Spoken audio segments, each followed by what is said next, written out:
आज का वीडियो अगर आपने एंड तक देख लिया तो आई कैन गारंटी यू अगर आपको के फीवर हुआ है तो वो ऑन द स्पॉट उतर जाएगा। इंडियंस नॉट अलाउड, ऐसे बैनर्स सोल के ऑलमोस्ट हर क्लब्स के बाहर लगे हुए। इस्लाम एंड हिंदूज आउट, ऐसे बैनर्स स्पेसिफिकली कोरिया के दाइगो सिटी में काफी कॉमन है। ओह माय गॉड, ये क्या है? इस्लाम आउट, हिंदू भी लिखा है इसमें। अब ऑफ कोर्स सोल के कुछ क्लब्स या फिर बाकी सिटीज में ऐसे बैनर्स ना भी हो, फिर भी ये कोरिया की ग्राउंड रियलिटी है। अब मैं आपको एक सिचुएशन बताती हूँ। सोचो अगर आप कपड़े खरीदने जाते हो और दुकान में जाते ही जैसे ही आप कपड़े को छूते हो तभी ही वो दुकानदार तुरंत उठ के अपने कपड़ों को साफ करने लग जाता है। आपको कैसा लगेगा? वेल, कोरिया में इंडियंस के साथ ऐसा कई बार हो चुका है। Have you ever faced any form or type of racism or discrimination while living in Korea? When we go for shopping, when we take look at the dresses and all, then they be like, they come very fast, like they'll be sitting and relaxing. They just come dash out and they're like, dust it. Okay, I'm not buying. In fact Indians ही क्या, South Korea में 10 में से 7 foreigners का ये कहना है कि उनके साथ साउथ कोरिया में कभी ना कभी रेसिज्म जरूर हुआ है। एक्चुअली बात ऐसी है कि ब्रिटिशर्स के बाद अब साउथ कोरियंस इंडियंस को अनटचेबल और इंफीरियर मानने लग गए। सेम कॉलोनियल हिस्टोरिक बैकग्राउंड और हमसे भी छोटी इकोनॉमी होने के बाद भी जानते हो कोरियंस हमें क्यों हेट करते हैं? वेल, सिर्फ 2 ऐसे बहुत ही सुपरफिशियल रीजंस की वजह से जिसे सुनकर आपको लगेगा कि कोरियंस की सोच, इतने एजुकेटेड कंट्री की सोच इतनी छोटी कैसे हो सकती है। It's only for Koreans, huh? Only for Koreans. Why? Why that policy? Huh? Why that policy? Yeah, but you cannot discriminate like that, right?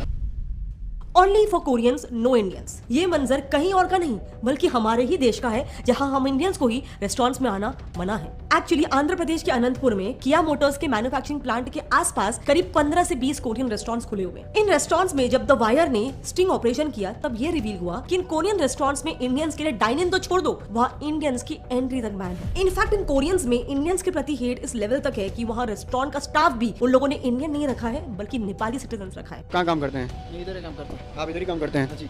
अच्छा, तो आप तो इंडियन है?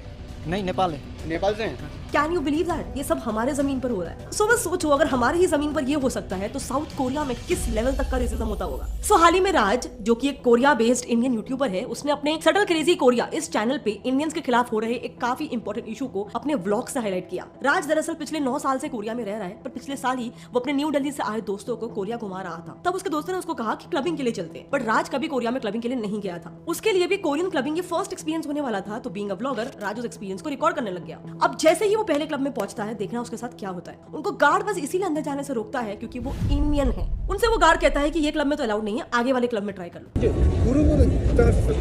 It's a rule. It's a racism. 야, 무슨 말인지 아는데 경찰을 부르셔도 되는데 입장은 안 돼요. पर उस club में जाने पे तो उनका इससे भी बुरा इंसल्ट होता है। उस क्लब का गार्ड राज को ऐसे ऐसे करके उनको सीधे वहां से भगा देता है।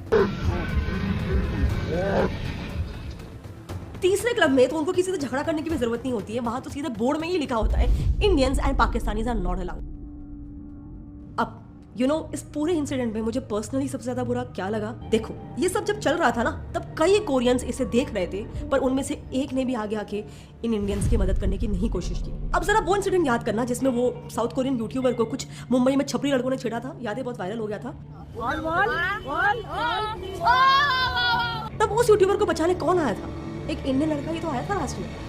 Incident being unfolded, he came to her rescue. और इंडियंस ने ऑनलाइन जो उसको हेवीली सपोर्ट किया वो अलग। इनफैक्ट पुलिस ने खुद एक्शन लेते हुए उन छपरी लड़कों को अरेस्ट भी किया था, बिल्कुल जैसे उस लड़की ने किया। राज ने भी उस इंसिडेंट का व्लॉग निकालकर उसे यूट्यूब पे अपलोड किया था, लेकिन इस इंसिडेंट में कोरियन एडमिनिस्ट्रेशन से किसी ने भी इसे नोटिस नहीं किया। सो क्या हम ये मान ले कि उनके हिसाब से हमारी कोई वैल्यू नहीं है? नाउ आई नो आप बोलोगे कि सिर्फ एक छोटे से इंसिडेंट से, 2-3 इंसिडेंट से ये पूरा ओपिनियन फॉर्म नहीं कर सकते हैं, तो मेरी बात छोड़ो, जरा आप खुद ही यूट्यूब पे कोरिया हेट्स इंडियंस ये कीवर्ड टाइप करके देख लो। आपको बहुत सारे ऐसे वीडियोस मिल जाएंगे जहां पर वो अपनी रेसिज्म की स्टोरीज ओपनली शेयर कर रहे हैं। उन्हीं वीडियोस में से जब मैं खुद गो थ्रू कर रही थी तब एक कोरियन चैनल बिबिम कोरिया के पॉडकास्ट में इस इंडियन लड़की ने अपना एक काफी इनह्यूमन एक्सपीरियंस शेयर किया था। उसने बताया कि जब भी वो कोरिया के पब्लिक प्लेसेस पे किसी सीट पे बैठने जाती थी तब उस सीट पे उसके बैठते ही बाकी कोरियंस उठकर चले जाते थे, जैसे कि वो कोई सो कॉल्ड अनटचेबल हो। Have you ever experienced racism in Korea? In case I get on the subway, I sit somewhere. Person besides me will get up and go sit somewhere. And ये कोई इक्का दुक्का case नहीं है। उसका कहना था ये एक्सपीरियंस इतना कॉमन है कि अब तो उसको उसकी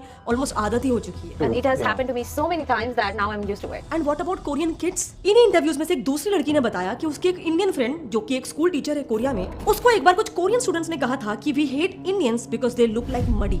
यानी वहाँ के बच्चों के हिसाब से हम इंडियंस कीचड़ जैसे दिखते हैं। And she's a teacher and she was teaching and they were talking about India, I guess. Small kids and they were like, oh, we don't like Indian people. They look like muddy.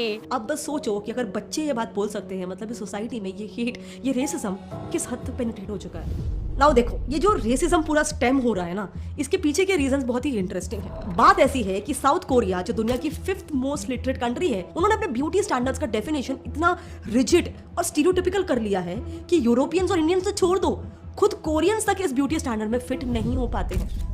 C is the ideal bra cup size. Big firms prefer pretty eyes and government bosses like high noses. Korea में कोई भी job मिलने के लिए ये basic requirements है। And mind you, ये requirement हर Korean को जॉब मिलने के लिए फुलफिल करना ही पड़ता है। और प्राइवेट ऑर्गेनाइजेशंस तो छोड़ ही दो, वहाँ खुद उनकी एम्प्लॉयमेंट मिनिस्ट्री ही ट्विटर पर जॉब सीकर्स को कह रही है कि अगर आपको जॉब चाहिए तो प्लास्टिक सर्जरी करवा लो पहले। अब इससे ज्यादा मैं क्या ही बोलूं, उनकी गवर्नमेंट खुद इसे ओपनली सपोर्ट कर रही है। और इसीलिए इनका हेट सिर्फ इंडियंस तक ही सीमित नहीं है, रेसिज्म काफी हद तक वहाँ पर फॉरेनर्स के लिए इन जनरल होता है। एक एग्जांपल देती हूँ निकी किम का, जो कि एक एंग्लो कोरियन है और अपनी ग्रेजुएशन पूरी करके इंग्लैंड से कोरिया सेटल होने आई थी। अब क्योंकि यहाँ पे सेटल होना था उसको, इसके लिए उसने किम ने जॉब इंटरव्यू के लिए अप्लाई किया और कोरियन नॉर्म के मुताबिक अपने रेज्यूमे के साथ साथ उसने अपना एक नॉर्मल सा फोटोग्राफ भी शेयर कर दिया। अब देखना, जिस दिन किम कंपनी में इंटरव्यू के लिए पहुंचती है, वो उस इंटरव्यू के बाद से शॉक हो जाती है, क्योंकि वहां पहुंचकर इंटरव्यू लेना तो दूर, किम को कंपनी ने अपफ्रंटली रिजेक्ट कर दिया। क्यों जानते हो? उसको रीजन दिया गया कि you don't look like this photo. Crazy है ना। इसके बाद भी किम को इतने रिजेक्शंस मिले कि वो इंग्लैंड लौट गई फाइनली। बट ये इंस्टेंस कोई पहला नहीं है या फिर कोई यूनिक इंस्टेंस नहीं है, कोरिया में ये काफी नॉर्मल है। इसे एक्चुअली ओइमो जसांग जुई कहते हैं, जिसका लिटरल मतलब होता है लुकिज्म या फिर लुक्स आर सुप्रीम। बेसिकली जैसे इंडिया में आपको सिर्फ रेज्यूमे देना होता है, लेकिन कोरिया में रेज्यूमे के साथ कैंडिडेट के लुक्स काफी मैटर करते हैं। और ऐसा वहाँ एक या दो कंपनीज में नहीं, एक सर्वे जिसमें कोरिया के 900 बिजनेसेस को सर्वे किया गया था, इसमें by the way government offices भी इंक्लूडेड है। उन 900 में से 60% बिजनेसेस में एप्लीकेंट्स को फोटो सबमिट करना मैंडेटरी था और आगे चल के फिर कैंडिडेट का सिलेक्शन भी एक्चुअल लुक्स पे ही डिपेंड करता था। इसीलिए कोरियंस में आप देखोगे कि वो अपने ब्यूटी स्टैंडर्ड्स को लेकर इवन वेस्टर्न फॉरेनर्स को भी डिस्क्रिमिनेट करते हैं। और सिर्फ लुक्स और कलर के लिए नहीं, वहाँ पे लैंग्वेज और रीजन स्पेसिफिक भी डिस्क्रिमिनेशन होता है। But you always feel different. It's not, you're always a foreigner. I don't know if you know what I mean, but you don't 100% you don't fit in. अब ऐसा नहीं है कि उनकी सरकार ने ये डिस्क्रिमिनेशन रोकने के लिए कोई कोशिश नहीं की है पास्ट में, लेकिन प्रॉब्लम ये है कि जब भी वो ऐसा करने की कोशिश करते हैं तब उनकी सरकार ही खतरे में हो जाती है। एक्चुअली 2016 में भी एंटी डिस्क्रिमिनेशन बिल, ऐसा एक लॉ लाने की एक एमपी ने कोशिश की थी। इनफैक्ट ये बिल तो उस वक्त उनकी लेजिस्लेटिव कमिटी में पास भी हो चुका था, पर गवर्नमेंट को इसे खारिज करना ही पड़ा अंत में, क्योंकि कई बड़े बिजनेस ट्रेड ग्रुप्स और कोरिया एम्प्लॉयज फेडरेशन ने इस बिल का कड़ा विरोध किया, जिसके बाद सरकार को इस बिल को लास्ट में खारिज करना ही पड़ा। अब देखो, कोई भी सरकार उनकी सुनेगी क्यों नहीं, आखिर पार्टी फंड तो इन्हीं कंपनी से ही आना है। एंड देखो, इसमें सरकार की भी कंप्लीट गलती नहीं बोल सकते, क्योंकि ये लुकिज्म का जो कॉन्सेप्ट है वो कोरियन सोसाइटी में काफी डीपली पेनिट्रेट हो चुका है। उनका माइंडसेट ही ऐसा हो गया है कि आप इसी बात से सोच लो, वहां बच्चों को सोचो ग्रेजुएशन गिफ्ट में क्या मिलता होगा, प्लास्टिक सर्जरी। यस, और ये बात मैं हवे में नहीं बोल रही हूँ, उनकी गवर्नमेंट मेडिकल टूरिज्म की वेबसाइट प्राउडली ये बात कहती है। एंड इन जनरल भी आप देखोगे तो बहुत सारे ऐसे वीडियोस है जहाँ पे कोरियंस खुद एक्सेप्ट करते हैं कि उनके कंट्री में लुकिज्म काफी ज्यादा कॉमन है। Lookism.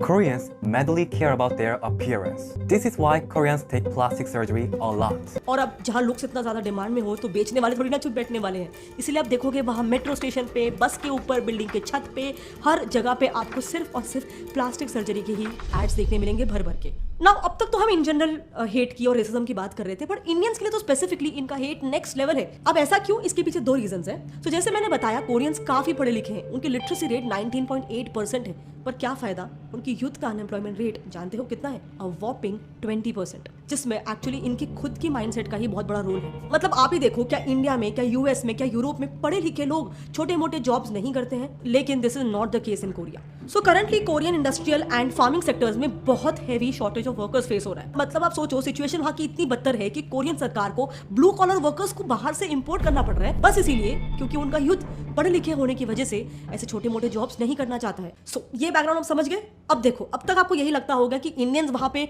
पढ़ने लिखने और आईटी जॉब्स के लिए ही मोस्टली जाते हैं, पर ये सिर्फ one side of the story है। असल में बहुत सारे इंडियंस ऐसे भी हैं जो वहाँ पे कई छोटे मोटे जॉब्स करते हैं, जैसे कि हमारे इंडियंस कोरियन शिप्स पे सी फेरर्स भी होते हैं। इनफैक्ट अभी चल रहे इस लेबर शॉर्टेज के लिए कोरियन गवर्नमेंट ने खुद इंडिया से एक पैक्ट भी साइन करवाया है, ताकि उनके agriculture, manufacturing, construction, waste disposal, meat transportation, ऐसे बहुत सारे सेक्टर्स में वर्कर्स की शॉर्टेज ना हो। अब देखो, यहाँ रेसिज्म अगेंस्ट इंडिया एकदम ज्यादा इसीलिए है क्योंकि कोरियंस का मेंटालिटी ये है कि इंडियंस हमारे यहाँ पे छोटे मोटे जॉब्स करते हैं। इसके अलावा दूसरा रीजन तो इनके यहाँ पे रेसिज्म बहुत कॉमन है ही, लेकिन skin colour, white skin colour से जो उनका फेटिश है वो बहुत ज्यादा कॉमन है, लेकिन हम इंडियंस का कलर व्हीटिश होता है, इसीलिए ये भी एक बहुत इंपॉर्टेंट रीजन बन जाता है कि इतना ज्यादा रेसिज्म इंडियंस के खिलाफ वहाँ पे होता है। और ऐसा मैं नहीं, खुद कोरियंस ने ही कहा है। दरअसल Korea institute for international economic policy ने पूरे कोरिया में एक इंटरेस्टिंग सर्वे किया था, जिसमें ही कई कोरियंस ने ये ओपनली एक्सेप्ट किया था कि हम इंडियंस को अनसेफ, अंडर डेवलप्ड और ओल्ड फैशन समझते हैं। एक्चुअली देखो, रूट प्रॉब्लम पता है क्या है, इनकी भी इसमें उतनी गलती नहीं है ऐसा कह सकते हैं, ज्यादा मेजर गलती है इन्फॉर्मेशन गैप की।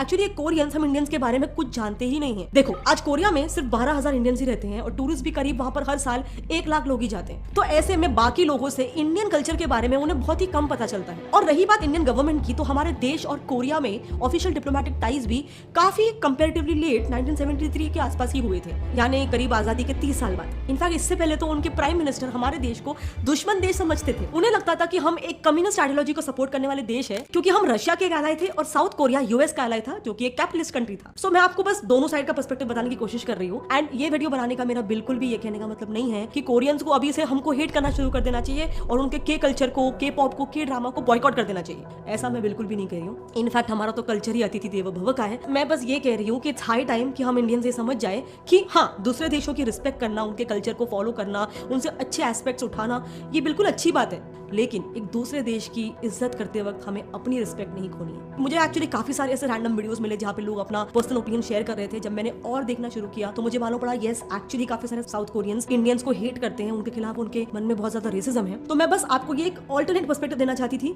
कि नो डाउट अगर आपको के ड्रामा देखना है, आपको पसंद है, जरूर देखिए, लेकिन इतना जरूर याद रखिए कि this should not be at the cost of your self respect, our self respect. And again ये मेरा ओपिनियन है, to each to its own. आपका क्या ओपिनियन इस बात में? क्या आपके हिसाब से हमें इस इशू के ऊपर के पॉप या के ड्रामा को बॉयकॉट करना शुरू कर देना चाहिए, या आपके हिसाब से हमें ऐसा नहीं करना चाहिए? आपके जो भी ओपिनियन है मेरे नीचे कमेंट सेक्शन में शेयर करना। बट इतना जरूर मैं जानती हूँ कि काफी कम लोग इसके बारे में जानते हैं, तो प्लीज जितना हो सके इस वीडियो के थ्रू हमें अवेयरनेस रेज करना है।